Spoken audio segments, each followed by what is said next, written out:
এই বাংলাদেশে অনেক সমস্যার মধ্যে একটা মারাত্মক সমস্যা হচ্ছে যৌতুক। যেই যৌতুকের কুপ্রথা, যেটা বাংলাদেশে রয়েছে, একজন বাবা তার সন্তানকে জন্ম দেওয়ার পরে আদর করে লালন পালন করে যখন বিয়ে দিবেন, ওই বিয়ের সময় তার থাকার কথা আনন্দ উৎসবে থাকার কথা, কিন্তু সে দেখা যাচ্ছে হাসি তার চোখে নাই। চোখের পানি জড়িয়ে আপনার কাছে আমার কাছে আসতেছে সাহায্যের জন্য, 500 টাকা 1000 টাকা কি জন্য? মেয়ের বিবাহ। এই বাবার এই করুণ চেহারা, এই কন্যাদায়গ্রস্ত পিতা শব্দটা বাংলার ইতিহাস থেকে মুছে দেওয়ার জন্য আমাদের এই আয়োজন। আমরা সেজন্য বলছি এটা নিছক অনুষ্ঠান, এটা একটা আন্দোলন।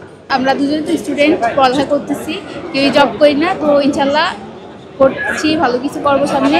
তো বিয়েটা করে রাখতেছি, সব কিছু মিলে অনেক ভালো লাগতেছে।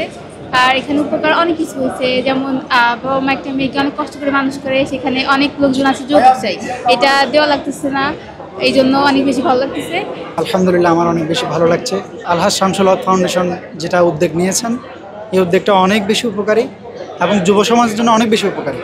কারণ বর্তমান সমাজে যেভাবে বিয়ে হচ্ছে, ওই বিয়ে থেকে বিয়েকে কঠিন করা হয়েছে।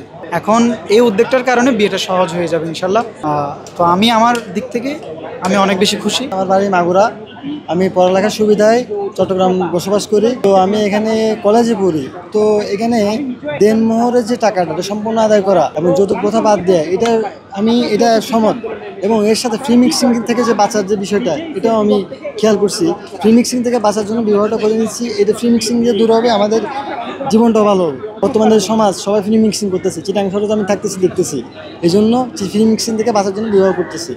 পাত্রীকে আমি মাগুরা থেকে জানিয়ে আসছি, ফ্যামিলির অনুমতি নিয়ে, ফ্যামিলির সম্মত আছে। জি, শামসুল হক ফাউন্ডেশনের এই এজেন্ডা হচ্ছে যৌতুকের কুপ্রথা বিলুপ্তি এবং নগদ মোহরণ আদায় করে দেওয়ার জন্য একটা প্রয়াস। সো আমরা বাংলাদেশের 595টা আবেদন পেয়েছি, যাচাই বাছাই করে 8টা দম্পতি আজকে আমরা এখানে বিয়ে করাচ্ছি আর কি। হবে ইনশাল্লাহ, খুব অল্প কয়েকদিনের মধ্যে আরেকটা ঘোষণা দিচ্ছি। আরেকটি বিভাগে এজেন্ডা করবো আমরা রংপুরে। বিভিন্ন জেলা থেকে আসছে আজকে, চট্টগ্রাম ছাড়াও একাধিক জেলা থেকে আসছে, চিটাংয়ের বেশ অনেকগুলো জেলা থেকে আজকে এখানে আসছে ওনারা। বর্তমান সমাজে বিবাহটা এখন এমন কঠিন হয়ে গেছে যে জিনা বিচার কাজটা সহজ হয়ে গেছে।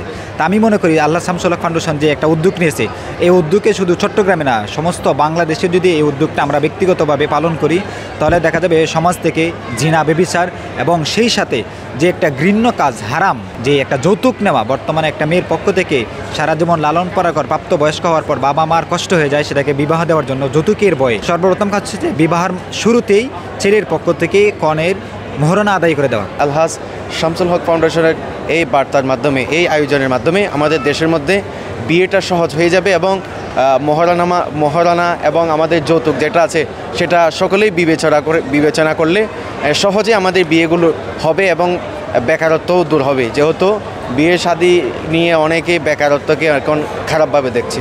এখন শিক্ষিত ছেলে দেখা যায় আপনার মাস্টার্স কমপ্লিট হয়ে গেছে, এখন বিয়ে করতে গেলে দেখে যে কি ছেলের কি আছে টাকা পয়সা এবং যৌতুক, বা অনেকে যৌতুক দাবি করার কারণে বিয়ে করতে পারে না। কিন্তু এখান তো এটা একটা ব্যতিক্রম ধর্মী একটি কাজ। এখান থেকে একটা মেসেজ যাচ্ছে যে কি ছেলেটা শিক্ষিত হলে তাহলে তার গুণটা দেখে, তার যোগ্যতাটা দেখে, তাহলে মহারানাটার দিকেও একটু বিবেচনা করে এবং যৌতুকমুক্ত যদি বিয়ে দেয়, তাহলে আমাদের দেশের মধ্যে দেখা যাবে বিয়ের সংখ্যা বেড়ে যাচ্ছে এবং জানা বেবিচার বিভিন্ন খারাপ কাজ থেকে মানুষ বেঁচে থাকবে এবং ছাত্রছাত্রীরাও উদ্বুদ্ধ হবে। তবে একটু ব্যথা নিয়ে বলতে চাই, 595টা আবেদনের মধ্যে আমরা মাত্র পেয়েছি আজকে 8টা দম্পতি, 16টা বরকনে। অনেকে এই বাবা, চাচা, মামা, ফুবু রাজি না থাকার কারণে করতে পারি নাই। তো ইয়ং জেনারেশনকে আমি উৎসাহ জানা চলে এগিয়ে এসেছে। সো আমরা আগামী দিনে খুব শীঘ্রই রংপুর ডিভিশনে একটা আয়োজন করতেছি ইনশাল্লাহ, এবং আয়োজনের যাবতীয় প্রসিডিওর ফাউন্ডেশনের যে ইংরেজি পেজ আছে ওখানে দেওয়া থাকবে। তার মানে বরকনে রাজি এবং পরিবার রাজি হলেই তারাই আপনাদের বিয়েটা করবে। Right, exactly.